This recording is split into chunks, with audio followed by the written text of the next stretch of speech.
Wes Platt, lead writer and developer of OtherSpace at jointhesaga.com. This is episode 5 of our OtherSpace audio logs, and this one's titled Kemetti's Carnage. Before I go on, just want to say thanks to Elwindus and Newt, our Raconteur level sponsors on Patreon at patreon.com/jointhesaga. If you want to throw a little money toward us to help support server costs and to underwrite the price of prizes that we give out to players each month, every little bit's appreciated. Again, it's at patreon.com/jointhesaga. And these audio logs, for those who haven't gone back and listened to the first bunch of these, they're essentially readings and reenactments of stories that have taken place in real time on OtherSpace. The ones I've done before this have all been kind of classic era, old school OtherSpace. The one I'm doing in this episode is actually, kind of hot off the presses. This is Kemetti's Carnage. This is an episode of OtherSpace that has taken place within the Slack environment that we started a couple of months ago. This is a storyline that started with one player, Nick Palazzo, deciding that he wanted to just bring his Uralu, this big space whale, to Antimone and kind of mix it up a little bit. And from this small beginning comes a plot that involves three militaries that creates animosity between the consortium and the Parallax, and also sparks the exploration story arc that has kicked off. So this is a real testament to the fact that a single player can throw that rock in the pond and have ripples that go outward. This was a lot of fun to play through. It was neat to have him start this off, and then Kolchak and I tried to throw things at him to keep it interesting and make it challenging. And it includes one of my favorite space conflict scenes that I think we've ever had, and that's saying something for a game that's nearly 19 years old and has seen its share of space battles. And other thing to keep in mind, it didn't use any dice at all in this scene. It was strictly, we bounced stuff off each other and kind of riffed and took it the way we felt like it should go, and it was a hell of a lot of fun. So thanks to everybody involved. Without further ado, Kemetti's Carnage. Part 1. Consider the Space Whale. Kemetti loves faster-than-light travel, the feeling of slipping free of the universe and racing by the stars as they slowly make their galactic circuits. But once again, the feeling of emptiness drives him to slide back into material reality. He sits quietly for a moment, feeling the radiations that whiz by until he senses a coherent signal, what the lesser beings of the universe call communication. It draws his attention to an inhabited world not far from him. With a surge of power, he launches himself toward the world of Antimone, hungry. On a rocky promontory overlooking the sea, not far from the city of Valsho, Batea Zal looks at the pendant in the palm of her hand. Beneath a violet-gray sky, she stands buffeted by the stiff ocean breeze. A storm's coming, but she's used to turbulent weather. The hovercab driver blurts the horn and shouts over the wind, "Mazza's fetid armpits, lady! Are we going to stay here all day? Meter's running!" Batea doesn't turn. The meter's running, and she'll happily pay for the sickly old cabbie's time. She eyes that keepsake in her palm. It shouldn't be so hard to let it go, and yet... Not far from the rocky overlook, one of the rocks along the beach stirs slightly. A pair of electric blue shining eyes watches the incoming storm. Arnga, the Darhan life-bearer, prepares to make its appeal to the spirits in the hope they will bestow upon it their blessing in the form of the shining bolt from the sky. Slowly its arms raise toward the sky, and it stands and waits. The massive Uralu reaches orbit as the storm approaches the coast below him, stretching out his senses. It is then that he begins to transmit on all EM bands the following. Lesser beings of this planetary body, I am Kemetti, last of the Uralu. I have come in need of organic matter that I require for sustenance. I have no particular desire to harm you, so I offer you the opportunity to provide it freely. I will await your response for one rotation of your world. The hovercab driver peers at the voice coming through the radio. He looks toward the storm clouds and his stubborn passenger on the cliff. "Have a damn salad," he grumbles at the Uralu. Then he yells out the window, "Any time now, lady!" Batea, oblivious to Kemetti's message, closes her eyes as she holds her upturned palm over the edge of the cliff, then slowly turns it clockwise until the pendant falls toward the churning sea. Arnga is also oblivious to the message of Kemetti, his focus on the gathering storm clouds, his arms raised toward them, waiting, almost praying. A full day is but a moment to the orbiting space whale. Kemetti seems unconcerned by the lack of response from the planet below. He passes near a freighter and slows, considering it a moment before he passes on. A space traffic controller at the Valsho starport listens to a replay of Kemetti's message. "I'm not hearing things," he confirms. He forwards the message to the Timene Planetary Security Bureau. There, Agent Vestin Gaughan proceeds to analyze the message. He flags it as a potential threat. It moves on to the hazards desk, where Agent Ulix Faz just stares at it for a few seconds before storing it for future review after lunch with his mistress. The storm draws closer, lightning flashing through the clouds. Then, with a flash, a bolt shoots from the sky and strikes Arnga, sending electricity crackling through it, its eyes glowing brightly as its life force is recharged. Its arms are slowly lowered as small wisps of smoke waft from the surface of its body, something it seems unconcerned with. Its gaze then looks upward toward where it senses Kemetti's signals, something it is just now becoming aware of. For the moment it seems to ponder. The immense creature above seems little concerned with the storm below, passing quite close by a smaller vessel as a shark might, sizing it up but taking no immediate action. The pilot of the smaller vessel, Ozzy Fix, stares out the cockpit as she ferries a Centauran passenger toward an orbiting cruise liner. "Never seen one of those before. What does it mean about sustenance? What kind of organic material do you suppose it wants?" The Centauran clinks as its crystalline body rotates in the passenger area. It emanates waves of concern and vocalizes the words, "Us, perhaps." Arnga works up an EM signal of its own, sending it skyward. "Specify food," it sends. "If harm people, people defend."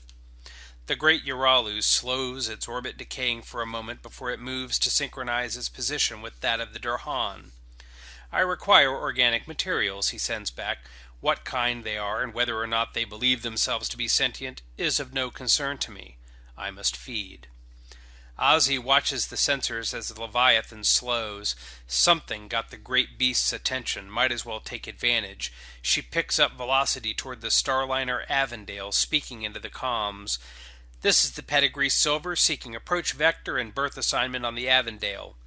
The response: "Acknowledged, Pedigree Silver. You are cleared for approach on bearing 265, -31, berth 19. Slow to 1/4 sublight on final approach." She glances at the sensors once more, then switches off the comms. "Yeah, well, that's kind of up to that thing's appetite." Arnga ponders for a moment. "Seems wrong," it sends back. "People, not food." "Wrong is a construct. Survival and imperative," comes the reply, as Kemetti senses the shuttle's approach of the passenger liner full of what he seeks. "I harbor no animosity for lesser creatures, nor do I share Komoro's strange affection for them. This world has completed 1/4 of its rotation." The Pedigree Silver continues her course toward the Avondale. Arnga ponders this response for a minute. "Yes, survival. Sentients also have right to survival," it sends back. "Rights are a construct," Kemetti replies, shifting his course toward the Avondale, senses scanning it. "Sentience is relative," he adds. "The children of this world still have the ability to decide. I will not, however, await their response indefinitely." Ulix Faz finally checks out the transmission received from Kemetti. He takes out a pink polyhedral crystal, tosses it in the air, and watches it settle on his desk. He eyes the result. He opens a line to the Planetary Defense Headquarters and says, "We've got an orbital threat. The crystal tells me to eliminate it. Proceed." He then sets to work logging the crystal image while the defense squad scrambles to their fighters and missiles are primed in their silos. Construct or not, change little. Truth is truth, Arngar replies. People respond negatively to threat. Yes, the Uralu replies, as his senses begin to pick up the military activity below. They do. It would seem they have chosen the way of death. As the Uralu moves to put the passenger liner between it and the planet's surface, a giant tendril stretches out from his body toward the large vessel in an attempt to grapple it. The captain of the Avondale orders his pilot to accelerate and evade, but not in time to avoid the grappling. Ozzy aboard the Pedigree Silver just looks over her shoulder at the Centauran passenger and says, "You can enjoy another day or two on Intimidate. Crash at my place if you want. I'm not sticking around here." Using its vocalizer, the Centauran states, "I am in agreement." The Silver arcs around at full speed toward the cloud-wisped violet world. Arngar at this point sees that it cannot convince the Uralu to turn away from its chosen course. Starting to lumber down the beach, it keeps tuned to the EM bands, listening to the situation unfold. Kemetti draws the passenger liner toward himself, maintaining orbit while awaiting the incoming fighters and missiles, though a wistful thought is given the fleeing shuttle. Foz now reviews a report from Orbital Traffic Control about the Avondale becoming ensnared by the creature. Maz's tits, he sighs. Normally he works the bureaucratic gifting registry on the other side of the city, but the assignment system picked today of all days to shift him, at random, to a new career experience. He takes the pink crystal and gives it another toss, checks the outcome. He frowns, then informs the Planetary Defense Squad, "Attack when ready." The commander at Defense Headquarters, Alid Benti, checks the scans of the Uralu versus the passenger manifest of the Avondale. He's not quite ready to act without question. He calls on his own polyhedral oracle, one of blue crystal, which he tosses onto the tabletop. He checks the outcome. He tells his people, "Stand down." Then he logs the crystal image in case of later challenges. Foz is honestly relieved by this turn of events. He then informs space traffic controllers to urge Kemetti to release the cruise liner and negotiate for an alternative source of sustenance. The Uralu listens to the traffic as he begins to pull away from the violet world, dragging the passenger liner behind him. "Well," his voice sends in query. "What exactly do you want to eat other than the innocent civilian passengers aboard the Avondale?" comes the transmission from Antimony Space Traffic Control. "We would like to think we can reach some sort of accommodation." "I require organic materials," the Uralu replies coldly. "It does not matter what they are. You were given this choice upon my arrival. Now I must dictate terms. The mass of what you provide must be double that of this vessel I have taken. It must be brought to the coordinates I am sending you outside your system. No vessel may be closer to the drop than your world is to its star. I will leave this vessel there and remove myself from your system." Back in traffic control, one of the workers takes out his PDA and asks his companions, "Fecal matter's organic, right?" Silence for several long moments. The others just stare at him in disbelief. One of them finally says, "Metabolic waste. It's not going to give him sustenance. It's going to anger him." Another traffic controller says, "We've got a few cruise liners set for mothballs. Pump the cabins full of seawater between the fish and the smaller organisms. He might be satisfied." The team gets to work. In deep space, just barely within sensor range of the coordinates he has prescribed, Kemetti waits, tendrils wrapped around the passenger liner. Any time he detects transmissions from within, he begins to squeeze the hull. His senses stretch out into the blackness of space, awaiting the arrival of dinner. Dinner arrives, 3 cruise liners boosted into orbit after they're loaded with seawater teeming with fish, plankton, and other ocean life from Antimony, and then pushed by space tugs toward the void beyond the planet's orbital elliptic in search of the waiting Uralu. About this time, a handful of Savadian warships drop out of faster-than-light near Antimony. The fleet commander broadcasts, "This is Rear Admiral Plimpton St. John Crowell. Release the Avondale at once or face immediate retaliation." The Uralu appears nearly ready to move toward the cruise liners when it picks up the transmission. Hunger nearly overcomes pragmatism for a moment, but he thinks better of it. Pulling the passenger vessel tightly against his own hull, he simply sends out the word, "No." With that, the enormous creature turns toward deep space and slips free of the universe as he engages hyperlight propulsion systems. Part 2. A Very Large Spike. On board the Avondale, there is panic as the passengers realize the thing that has ensnared them is leaving Antimony. More than a few feel that the creature will no doubt consume them once it has reached its destination. One passenger, though, remains calm. He's seen worse. James McCrane, formerly of the Vanguard's top Special Forces units, begins to put a plan of his own into motion. Making his way to an airlock, he grabs a spacesuit. Starting to put it on, he grumbles to himself. "Thought I'd put this shit behind me when I retire, but no, some friggin' space whale has to put me on the menu. Fuck that noise," he says, securing a rifle to his back and grabbing the helmet. "Yippee-ki-yay," he says, as he snaps it in place and heads for the outer airlock door, grabbing a set of tethers and climbing hooks on the way. If that thing thinks it can have me for lunch, it's in for a huge case of indigestion. Once he feels safe in the vastness of the interstellar void, Kemetti drops out of Faster Than Light, beginning to squeeze the hull of the passenger liner in an attempt to break it into more manageable pieces for easier consumption. James slaps the open button on the airlock as the ship begins to groan around him. "Damn it," he mutters, hooking up a tether and climbing out of the airlock and onto the hull. He starts to make his way as fast as possible to one of the tendrils surrounding the ship, and then the purpose of the climbing hooks is revealed as he slams one into the tendril, hooking onto it as he looks toward their source. In that direction he begins to climb. The Uralu takes little to no notice of the climber as he rends the Avondale in two, heedless of the silent, vacuous screams of the passengers. He begins to shovel pieces of the vessel into his massive, gaping maw. While James may choose to go that route, he might also find a tremendous crack in Kemetti's shell along the back, an ancient jagged scar, a testament to some titanic battle long ago.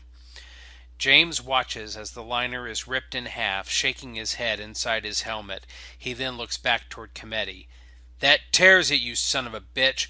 We're on Eastern Pain Time and it's James o'clock." With that, he increases his pace, noting the scar and heading for it as best he can. "You think we're insignificant and below you. Time to find out just how significant we can be," he says to himself, and the more he speaks, the more he builds to a white-hot rage. Kemetti pauses in his meal for just a moment as he picks up the transmission from the soldier's suit, but only for a moment. "You are not the first to try and slay me, nor the greatest," comes the reply in James's ears. He resumes his feeding, not making any move to impede the humanoid's progress. Upon closer inspection, one can see that the scar was once closed off with a gargantuan metal door, which has now been damaged, jammed into a half-open position. "Famous last words, heard 'em plenty of times," James grunts, reaching the door. Unslinging the rifle from his back, he readies it and flips on a light mounted under the barrel. Shining it within, he looks for any immediate hazards before he attempts entry. As James looks within, he sees a cavernous landing chamber. This massive chamber is supported by the gray-green bones of the Uralu that houses it. It seems to be separated into sections, one a landing area for incoming vessels, the other a huge cargo warehouse with mobile units capable of retrieving the cataloged units of cargo in minutes. The cargo area now has little stored in it, and the mobile units do not seem to be active. The entrance from space has had an airlock built into it that seems eons old and is rent from some ancient impact. The opening is narrow, a scar that runs across the rear dorsal end of the creature, allowing ships to slip through. The floor is made of a hard gray material, nerveless and usable for construction. It seems to have been flattened and polished by the long-gone residents of the tremendous creature over the centuries. At the far end of the lock is a wide aperture that opens into the main habitable areas of the life form. Tangler cannons are spaced out at varying points within the body of the creature so that in public areas at least two can be trained on any individual at any time. James takes note of the Tangler cannons, but at this point he doesn't care much. He starts his climb down and upon reaching the floor starts to make his way across the floor, keeping a close eye on the Tangler cannons. Seeing as his comm might give away whatever he plans, he switches it off, but even then keeps silent as he heads for the doorway into the main area. A wide, long passage runs beneath the gargantuan spinal column of the Uralu with webbing stretching down from the ceiling to hold up the floor. The gray material of the floor that allowed vendors to build stalls and shops along the twisting, winding paths that stretch out from a wider street that runs straight from one end of the cavern to the other. The chamber's floor dips in the middle like a valley, allowing the beings traversing the main thoroughfare to see the cellars farther down the back alleys. Mobile units block the entrance to the control center at the fore end of the massive Uralu, while tunnels wind down from the market to the chambers below. Hanging from the ceiling are huge baskets overflowing with plant life that droops down nearly to the roofs of the shops below. Lights are hung from these swaying tendrils to make up for the light blocked by the hanging gardens. Latorians may have once occasionally made their homes in the vines and branches that extend down from above. While this may once have been a bustling market, it now lies in ruins, apparently unused for centuries. James drops down to one knee, rifle at the ready, as he takes the light and slowly surveys his surroundings. The heavily guarded area draws his attention, and he studies just what all is defending it, and in his mind, sizing up his chances. The two mobile units are tall humanoid figures, but faceless. They resemble Okami in build, but have no obvious weapons. They stand perfectly still and inanimate at this time, as if awaiting the will of the mind which controls them. Above them, two Tangler projectors protrude from the wall, as they do in many locations throughout the creature's interior. Apparently, the gravity plating is still active, tied into the beast's power generation systems. James looks down to the floor, noting that gravity is still active. Must be getting power from somewhere, he says, his eyes widening a bit. Power, he mutters, and begins to flash the light around the room, looking for anything that might carry power through the area, especially to those Tangler guns. The cells that carry power likely run beneath the dead tissue that makes up much of the structure here. There are gravity generators in corners of the chamber, tied into nodes which might appear to be enormous nerve endings. "Find what you seek?" the voice asks in James' helmet. "Your head on a spike," James says, flipping his comm back on. "Nope, not yet." "That would be a large spike," comes the reply. "A joke?" James permits himself a smirk, but continues to study the area, particularly a spot where he might be able to shoot and possibly short-circuit the power to this area. There are glowing globes that float in the air above, giving light to the area, and the gravity generators appear to be tied into the nervous system. Other than that, there seems to be no other power systems here. James continues to think and finally mutters to himself, "Never claimed to be the smart type, but even if I don't make it out of this thing alive, at least I'll have done something for the lives it took," he says, his expression becoming stern. Opening a pocket on his spacesuit, he pulls out 2 grenades. Holding one in each hand, he flicks the pins and tosses one each at the mobile units, hoping with luck to breach the door and take them out at the same time. As the grenades sail toward their targets, he regrips the rifle and begins to fire at anything that looks important to him. The floor shudders as the grenades obliterate the 2 mobile units and rip into the door they have been guarding, leaving enough space for James to enter. Even so, Tangler projectors begin to come to life, and several immediately begin to open fire on the irritation, the immune system attacking a foreign body. "That was unwise," Kemetti's voice says in James's ears. "Unwise, perhaps, but accomplished what I hoped to do," James says, springing to life and hoping the Teflon in the spacesuit might provide some protection to get into this chamber beyond. The rage returns, and he runs with all his might.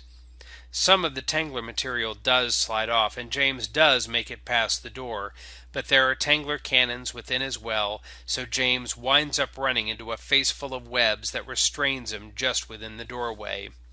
6 bony tears funneled down to the control matrix of Kemetti, found near the massive creature's brain. A mobile unit sits in the middle of the chamber, capable of controlling the functions of the vessel from the banks of control panels that surround it. Weapons, engineering, and navigation, they're all controlled from here. A view screen has been installed, as well as an aging holo projector to show what is outside the Uralu to any of the residents who might have access to the control room. All that can be seen outside besides the stars are a few pieces of wreckage from the Avondale. James struggles as the webs finally adhere. "Damn it," he says, trying to break their grip. Seeing the parts of the Avondale outside is enough to give him strength to keep fighting. Into his microphone, though, he speaks a command. "Plan B, voice code McCrane Alpha 542, arm." He then addresses Kemetti. "Must make you feel pretty big, doesn't it? The lives of those people meant nothing to you. They had families, loved ones, people who cared for them," he says with a snarl. "Though I figure it's like talking to a brick wall with you, isn't it?" "Their lives would have ended soon enough without my intervention," Kemetti replies non-committally as space opens up before him and he leaps free of it into FTL. "As will yours," he continues, "though I have no particular need to take it unless you create one. Do you intend to continue to do so?" Mobile units begin to appear nearby the doorway in which the soldier is trapped. "A weak justification for murder," James says, "and I haven't quite decided. Though you'll be the first to know if I do," he replies in a similar fashion, though it seems he's willing to maybe talk some sense into this living ship first. A whale eating fish in the ocean, that's nature taking its course. The whale doesn't know any better, and the fish don't either. But these are people. They reason, they think, they're aware of themselves and their surroundings, as are you. You can't use the excuse that it's nature because you have a choice." "I make no excuses," Kemetti replies, as he eats up the light years ahead of him. "And by whom should I seek to be excused?" The mobile units silently come to a halt. One of them begins to work on the webbing that has trapped James' rifle, trying to remove the weapon. "Let me put this to you," James says, figuring at this point the rifle won't do him any good, so he doesn't attempt to stop its removal. "It's obvious at some point you had folks on board here, so what made you so damned callous to intelligent life?" "They died," comes the reply as the rifle is confiscated. "Doesn't offer much of an explanation there, bucko," James replies. "No explanation is owed," Kemetti replies evenly. There is silence for a moment or two. "Your lives are short," he says finally. "Short or not, it doesn't justify your taking them," James says. "I'm sure the people of that world would have gladly given you something to eat if you hadn't come up all high and mighty saying, 'Feed me or die.'" "From whom would I require justification?" Kemetti asks. "Your civilization will soon be gone, replaced by others who will select values of their choice, as yours has." "Like I said, talking to a brick wall," James says. "Well, let's just cut to the chase. You don't give a damn about us, and after that display, we sure as hell don't give a damn about you. Chances are every navy between here and Earth will be looking to hunt you down. Something else I don't think you give a damn about." "That rifle you just took wasn't the only thing I had in here," he says. "In this utility backpack is a self-destruct device which I have armed with a voice command. One word and it goes off. I'm pretty sure that we're close enough to at least one major important part in here. I may not destroy you, but I'd very easily give those hunting navies a better chance of finishing the job," James says. He then adds evenly, "Therefore, I am the one from whom you need justification." "Your survival instinct seems faulty," Kemetti replies. Suddenly the room is alive with long, bony spikes protruding from the walls, floors, and ceilings of the room to a length of 6 feet, a last-ditch countermeasure from the days when beings might have lived within Kemetti's body. It is possible this is not the first time that this has been attempted in 22 million years. "Mine is not," he says simply. "Good show," James says. "Not bad, though it won't dissuade me.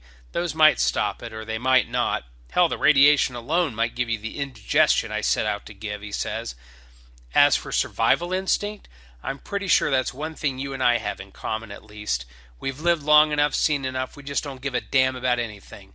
But if giving my life at least brings justice on some level for the innocents of the Avondale, then I've died a good death." With that, in an instant, one more spike erupts from the floor on which James stands with enough force to impale him from the bottom up. Justice is a construct, Kemetti says, to no one. Part 3. Awakening the Goddess. In transit on the knife edge of time and space, breaking the light barrier with the Tillsworth Cook drive, the Vanguard carrier vessel Versailles leads a combined fleet of warships searching for the renegade Uralu known as Kemetti. General Charles Avocet, the fleet commander, peruses images of wreckage from the destroyed cruise liner Avondale.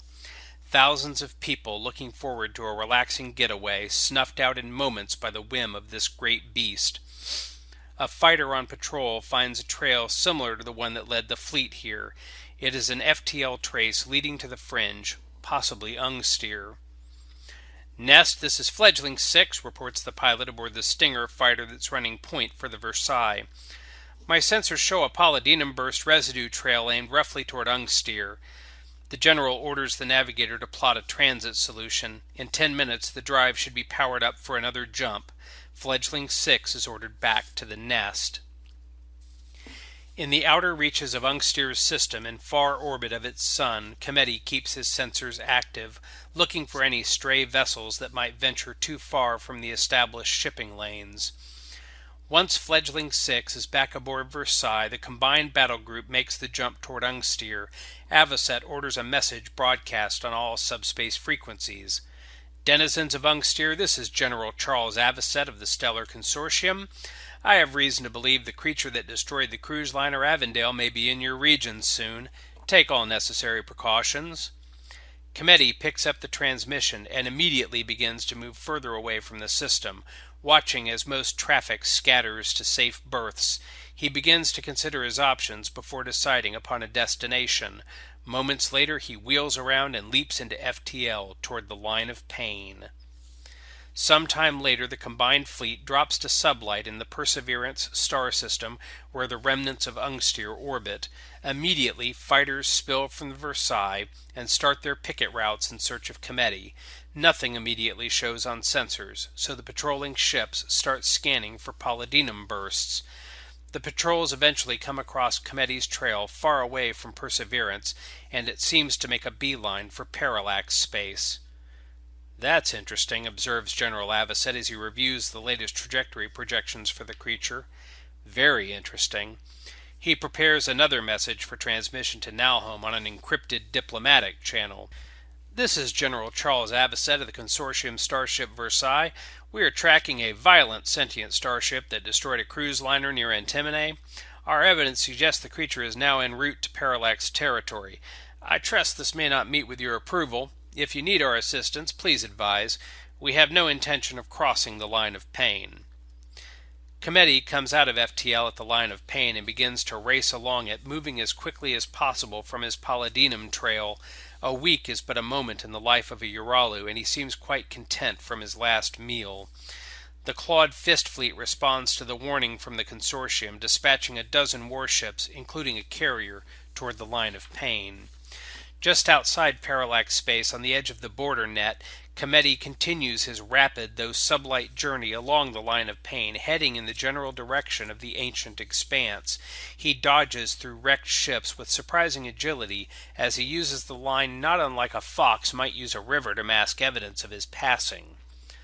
Ursoth Yakov Hatch Kavir, commander of the Clawed Fist Fleet carrier Slashing Strike, waits impatiently for the report from the sensors station. The Huth reviewing the data hangs suspended in a chain and cushion seat, clawed feet dangling inches above the deck plate. His tail lashes back and forth as he swipes the sensor display to a great magnification, showing the nearest span of wreckage in the line of pain. The faintest blip, a sensor ping from one of the Nalhome intelligence probes, reporting a vessel in motion matching no known profile. Massive. He transmits the data to the Ursoth, the weapons officer, and the flight deck. Yakovir studies the pulsing signal as it is traced in real time. "Prepare to intercept and launch fighters," he hisses, "and notify the Vanguard we are tracking the creature. They must not violate our territory. We will deal with it." Beginning to detect approaching vessels, Kemetti puts his trust in speed to keep ahead of all but the smaller vessels. Moving laterally across the border, he makes certain to keep the interdiction net between himself and the parallax so as to keep retreat an option. General Avocet lifts his eyebrows as he reads the communique from the Null. His adjutant asks, Shall we break off pursuit, sir? The general shakes his head. No. We maintain a parallel along the line of pain until we're sure the Null have engaged the enemy. Until then, we do our best to give that monster nowhere to run. He studies the map on one of his HUDs. A wave of his hand zooms out. He moves north a bit toward the less explored territory. Our prey is going sublight now. Tell the Savadians to jump ahead to these coordinates. He indicates a spot that remains outside the line of pain, but might cut Kemetti off on his path to the ancient expanse. Kemetti picks up on one of the Vanguard sensor nodes ahead of him, and a tendril reaches out and snatches it. With a sudden change in thrust, he converts his forward momentum into rotation and hurls the unmanned device in toward Parallax territory before setting off again. Rear Admiral Plimpton St. John Crowell waits with implacable calm as the 5 ships of his fleet make their transit at FTL to the coordinates ordered by General Avocet. During the journey, he has time to enter a new log while sitting in his quarters. I am grateful for the opportunity thus provided by the Vanguard Fleet Commander, the Rear Admiral states into the mic. It is my solemn vow to avenge those lost aboard the Avondale. I consider it mandatory, particularly because I accept full responsibility for prompting the massacre when our fleet dropped to sublight near Antimone. The fact that I was acting on orders is no excuse. I must live with their blood on my hands. I can but hope to die well trying to balance the ledger. Picking up movement in FTL ahead of him, Kemetti continues on course as the sensor probe behind him begins to approach the line of pain. The sensor officer aboard the Slashing Strike reports the detection of a sublight object round about where the redirected sensor probe is moving. Nowhere near as massive, though. Still, he diligently reports it to Yakavir. The Ursoth huffs, flicking a forked tongue as he ponders. Debris from the line of pain, perhaps, Yakavir muses. Displaced by the beast, possibly. But this entire episode could be a ruse of the Vanguard to find a way to get close to the line of pain and skirt our defenses. He orders a third of the fleet contingent to intercept the sensor probe. The rest remain on a course matching Kemetti. Kemetti does not change his course, still awaiting whatever lies in store ahead of him. What lies in store drops to sublight adjacent to the line of pain ahead of Kemetti. 5 Savadian vessels, including the carrier Lafayette, which immediately unleashes a dozen fighters while battleships Winston and Manchester lock their main guns on the Uralu. The 2 destroyers, Corbin and Blackstone, move into flanking vectors as they prepare to engage Kemetti. As the FTL signatures approach, Kemetti slows to be out of bombardment range upon their arrival. When they arrive, he cuts sharply to starboard toward the Blackstone's course and the interdiction net. No going back now. Soon after, the Null fleet drops to sublight on the other side of the interdiction net, with the Blackstone between them and Kemetti. Yakavir is displeased by this turn of events, but orders fighters and accompanying Null warships to engage the Uralu. If the soft-skinned ship is damaged, so be it, the Ursoth growls. As the Uralu approaches the Blackstone, a pair of tendrils flash out toward the vessel, but rather than attempting to ensnare it, they seem to be engaged in a striking motion. The Blackstone tries unsuccessfully to dodge the strike, but Kemetti now finds himself in range of the battleship guns as well as plasma missile launches from the Null fleet. All weapons in range are firing on the Uralu while the Blackstone is sundered in half in a burst of shrapnel and oxygen. As the assault begins, the Vanguard fleet arrives from behind Kemetti. The noose is tightening. Kemetti seems almost surprised at how easily the Blackstone is destroyed and is forced to change his plan and direction. As he detects the missile launches, he cuts hard to port toward the main Savadian fleet, drawing the missiles after him as his shields and body keep the battleship's fire off of them.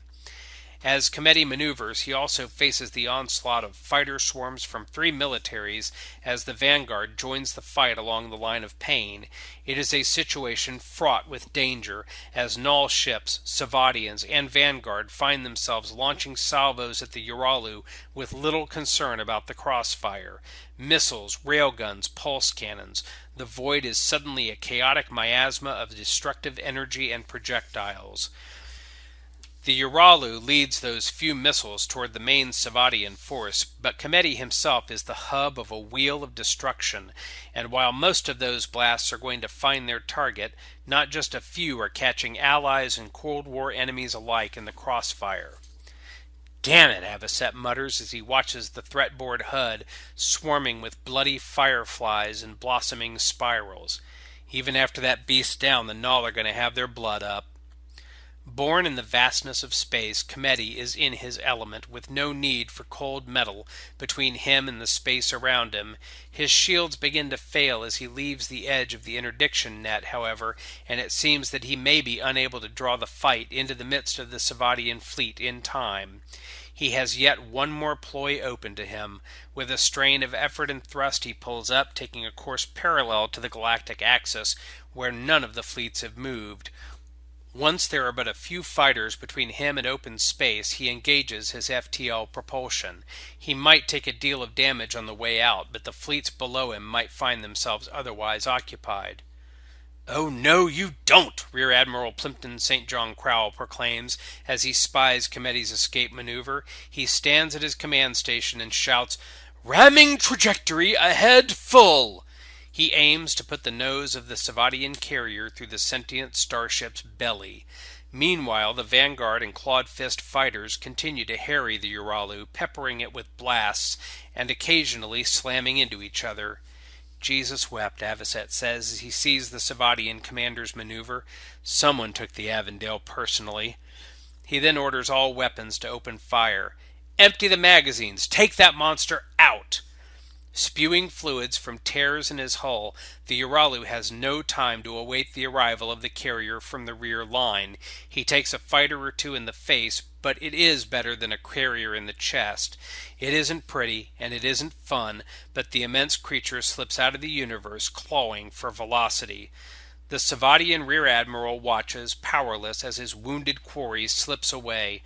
To be fair, most of the bridge crew seem relieved that they haven't succeeded in killing themselves with a kamikaze maneuver.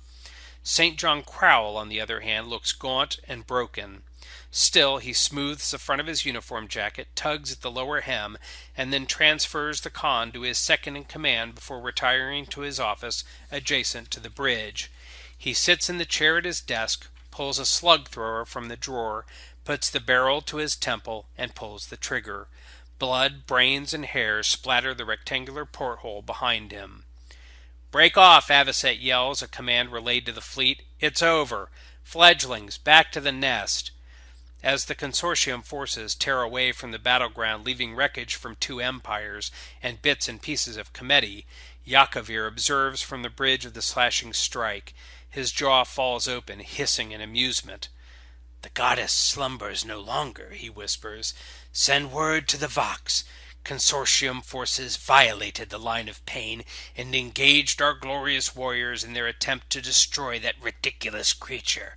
Let's see how she feels about this violation of our sovereignty." And that's it for episode 5 of our OtherSpace audio logs. Thanks so much for listening. Again, if you want to join and become part of the history of OtherSpace that ends up becoming one of these audio logs, please join us on Slack using slackpass.io/jointhesaga. And if you can contribute to our Patreon, that's much appreciated. Patreon.com/jointhesaga. Thanks again. Talk to you next time.